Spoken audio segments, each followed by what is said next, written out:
Es realmente inexplicable la posición del ministro de Educación que se preste a este tipo de declaraciones en los cuales plantea una huelga, digamos, y hay que de repente recordarle, dentro de las funciones del ministro de Educación de un país, es que no se detenga la educación. Más bien, justamente lo que tiene que hacer es construir todas las condiciones para que la educación se dé, a lograr efectivamente que se dé con la mayor calidad, y escuchar estas declaraciones a las cuales tuvimos acceso por tu canal, por la radio, en donde tú estás, Karina. Es lamentable porque no entiendo la racionalidad de un ministro de Educación entrando, digamos, casi al boca a boca, como si estuviera en la calle, digamos, retando a un contendor, supuestamente, porque podemos entenderlo de esa forma, en el SUTEP, digamos, para llevar una guerra tratando de probar su punto. Vamos a nosotros darle la bienvenida a Paul Neira, especialista en educación. Paul, bienvenido a Exitosa. Hola Karina, ¿cómo estás? Hola, ¿cómo estás? Nosotros estamos buscando, en este momento te vamos a poner las declaraciones de ayer del ministro, pero en síntesis te voy a decir que él le dijo a todo el país aquí, mediante Exitosa, de que retaba a los integrantes del SUTEP, que sabemos que es el sindicato más grande de todo el país. Ya tenemos el audio. Te vamos a poner el audio para que lo escuches, por favor. De acuerdo. Yo emplazo al secretario general, el señor, no sé cómo se llama este señor, Lucio Castro. Yo le emplazo porque él ha dicho, dice, que estamos en alerta y vamos a llamar a una huelga general defendiendo la derrama magisterial. Yo lo emplazo, que convoque a una huelga general, a ver si los maestros le van a responder. Porque los maestros lo que me han comunicado ahora que van a movilizarse para que este decreto supremo se implemente. Muy bien, primero dice que no se acuerda cómo se llama Lucio Castro, que es el dirigente máximo del SUTEP, ¿no? Y todo esto por una guerrita por la derrama magisterial. Paul, ¿tú qué crees que en realidad, a ver, ¿cómo decirlo? Esto, el ministro, ¿cómo se está comportando después de todo lo que hemos hablado que han sufrido los chicos por esta que han tenido obligada de 2 años por el COVID-19? Mira, Karina, es realmente inexplicable la posición del ministro de Educación que se preste a este tipo de declaraciones en los cuales plantea una huelga, digamos, y hay que de repente recordarle, dentro de las funciones del ministro de Educación de un país, es que no se detenga la educación. Más bien, justamente lo que tiene que hacer es construir todas las condiciones para que la educación se dé, a lograr efectivamente que se dé con la mayor calidad, y escuchar estas declaraciones a las cuales tuvimos acceso por tu canal, por la radio, en donde tú estás, Karina. Es lamentable porque no entiendo la racionalidad de un ministro de Educación entrando, digamos, casi al boca a boca, como si estuviera en la calle, digamos, retando a un contendor, supuestamente, porque podemos entenderlo de esa forma, en el SUTEP, digamos, para llevar una guerra tratando de probar su punto, digamos, además que, desde mi punto de vista, yo no soy abogado, soy especialista en políticas educativas, pero no soy abogado, pero el planteamiento que está sosteniendo Exitosa el Ministerio de Educación con ese decreto supremo que ha salido publicado no tiene sustento. El día de ayer, en una entrevista también, de nuevo, bastante confrontacional con periodistas de otra casa radial, le decía, no es posible que usted pretenda ponerse por encima de una sentencia del Tribunal Constitucional. Y cuando yo revisaba el día de ayer esa famosa sentencia del Tribunal Constitucional, habría que aclararle al señor ministro que lo que dice la sentencia del Tribunal Constitucional, a la cual él hace alusión como la base para poder llevar adelante este decreto supremo, es que le da la razón, digamos, a que es una decisión interna de los maestros, que a través de los mecanismos del reglamento de la derrama tienen que encontrar la forma de resolver estos cambios que el Estado, a través del Ministerio de Educación, se arroga para poder echar adelante. Entonces, no es lo que él está afirmando, lo que dice el Tribunal Constitucional, que además es una sentencia de a finales del gobierno del presidente el presidente Toledo, o sea, hace 20 años más o menos, y hay una interpretación errada, y me temo que no está teniendo, digamos, la adecuada asesoría jurídica el ministro para poder afirmar estas cosas. Pero además es lamentable la declaración de enfrentamiento. O sea, el Perú está cansado de enfrentamientos, está cansado de ver esta guerra entre políticos, y ahora en el sector de educación, que es uno de los sectores más importantes para el desarrollo de un país, que un ministro de educación cuya responsabilidad es efectivamente cuidar la educación de los estudiantes, que él mismo esté retando al gremio más importante del país, más histórico. El gremio del SUTEP tiene 50 años en el Estado peruano representando los intereses de los maestros, retándolo a que haga una huelga. O sea, es el mundo al revés, Karina. Esto no tiene ningún sentido ni asidero, ni de las buenas prácticas, ni del funcionamiento adecuado. Además, es su responsabilidad que no se detenga la educación, sobre todo cuando venimos ya de 2 años de estar cerrados, de que además incluso el regreso a clases de este año ha sido bastante hecho a trompicones, y ya nos los está asegurando permanentemente distintas organizaciones y centros de investigación en el mundo que detener las clases ha sido la peor decisión que hemos tenido en nuestra historia. Y yo he venido diciéndole muchas veces, además, invitado a tu programa, de que estamos enfrentando como país la peor crisis educativa en la historia republicana de nuestro país. Y en ese marco de cosas, tener un ministro de Educación pidiendo de que nos vayamos a huelga para demostrar quién es el que tiene la razón, perdóname, pero me parece que es un absurdo, es una locura lo que estamos viendo. Es una irresponsabilidad. Y además tú bien dices, ¿no? Para cerrar este tema del Tribunal Constitucional, está mal asesorado, y además también la bancada magisterial va echándole más leña al fuego, leyendo lo que a ellos les calza. Pero a nosotros nos interesan los intereses de los escolares. Además del impacto que puede causar que el ministro diga esto, y que ellos, que ya están regresando a su hábitat, digan: ay, de nuevo vamos a estar encerrados, de nuevo vamos a regresar a lo mismo, y son los chicos más pobres los que la van a sufrir más, ¿no? Entonces,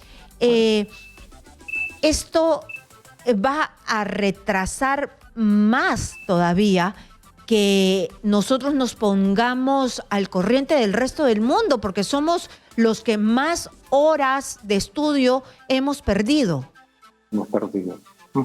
Sí, por eso es inexplicable, Karina, que el ministro esté haciendo este tipo de declaraciones, metiendo más incertidumbre, más volatilidad a un sistema educativo que ya viene muy golpeado. Además, recuerda, Karina, que es un sistema educativo peruano que en los últimos 5 años ha tenido 11 ministros de educación. O sea, agregarle a eso una huelga en el año de regreso a clases, después de 2 años de estar cerrado, de verdad que yo no comprendo cuál ha sido la racionalidad del ministro para hacer ese tipo de declaración.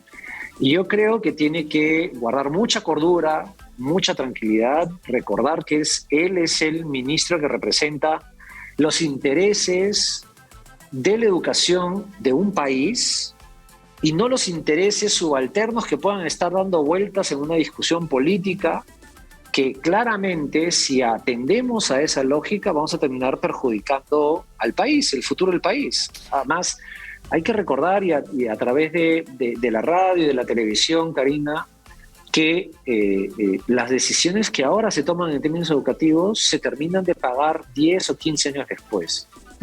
Este tipo de decisiones y este tipo de exabruptos, digamos, lo único que van a hacer es lesionar el proceso educativo de un país que quiere salir adelante y que nos va a poder comprometer los próximos 10 años. Y eso no tiene sentido, Karina, desde ningún punto de vista.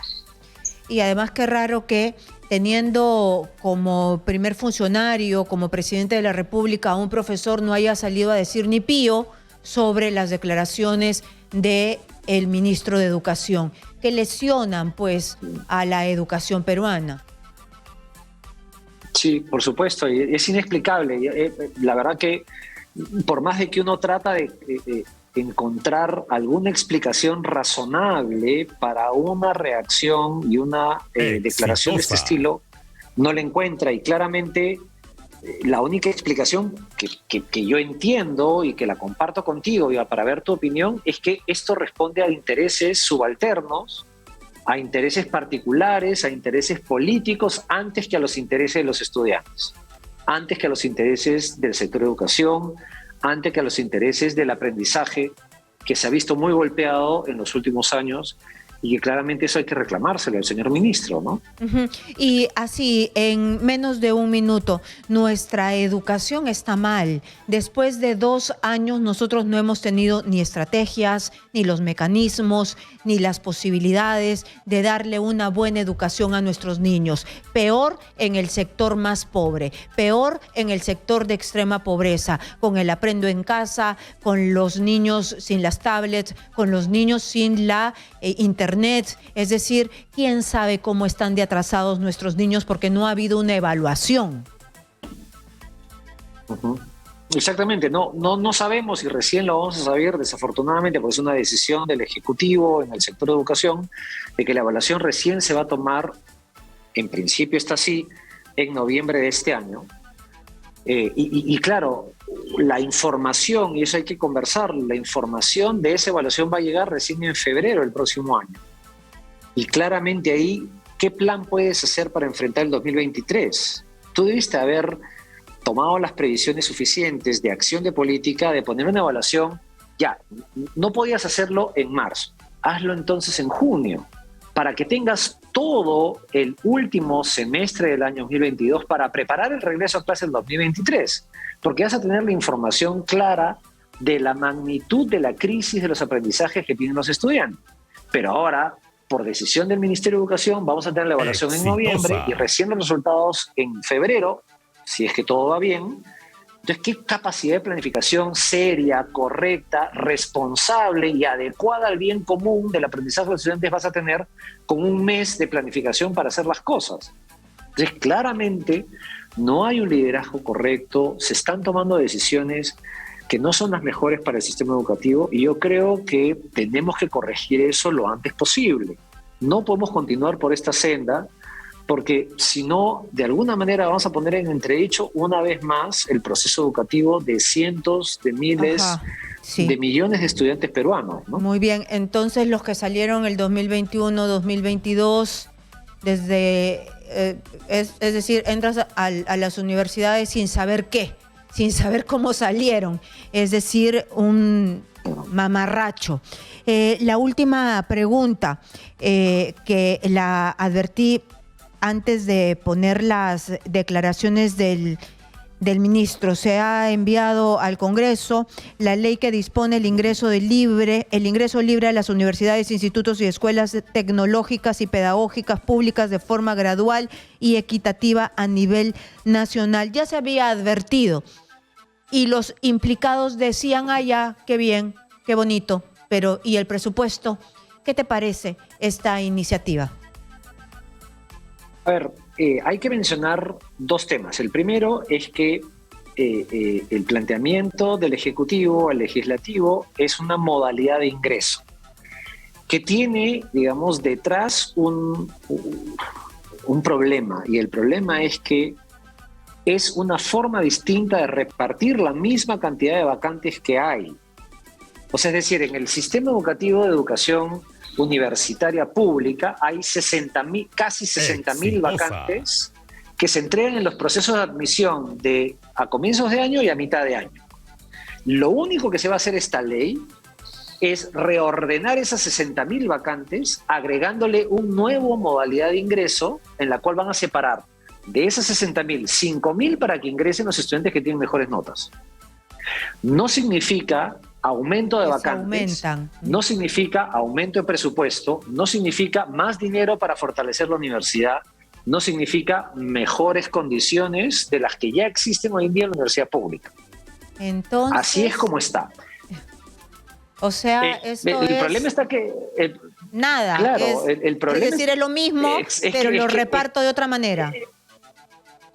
Claro, entonces si antes tú tenías la torta repartida entre 4 pedazos, hoy en día vas a repartirla en 5 pedazos, pero es la misma torta.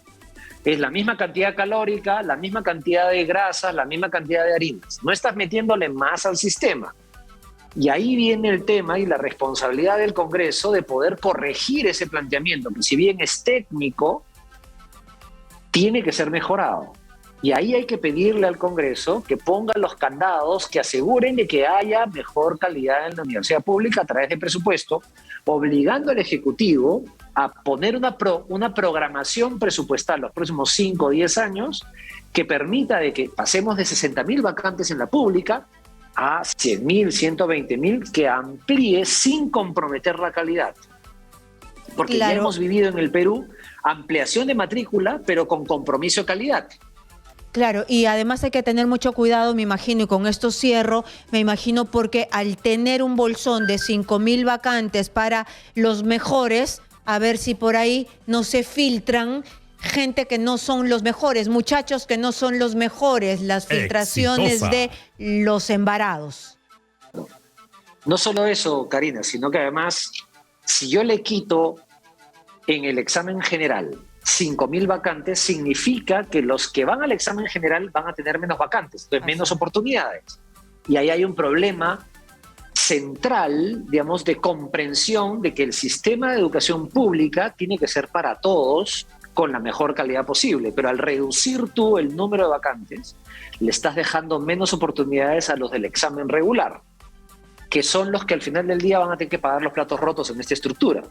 Entonces, para aclarar, es una buena medida, pero que tiene unas consecuencias malas, que hay que corregirla. Y espero, en verdad ruego a Dios, que el Congreso de la República se ilumine y no saque absurdas como la que está sacando últimamente, como por ejemplo derribarse el límite de edad para los docentes, para que no se jubilen, cuando en realidad tiene que discutir no eso, sino una mejor, digamos, jubilación para los docentes, antes que perpetuar la gerontocracia en las universidades, no permitiendo que los jóvenes que tienen mejor formación terminen tomando decisiones en la universidad pública y mejore la calidad de la educación.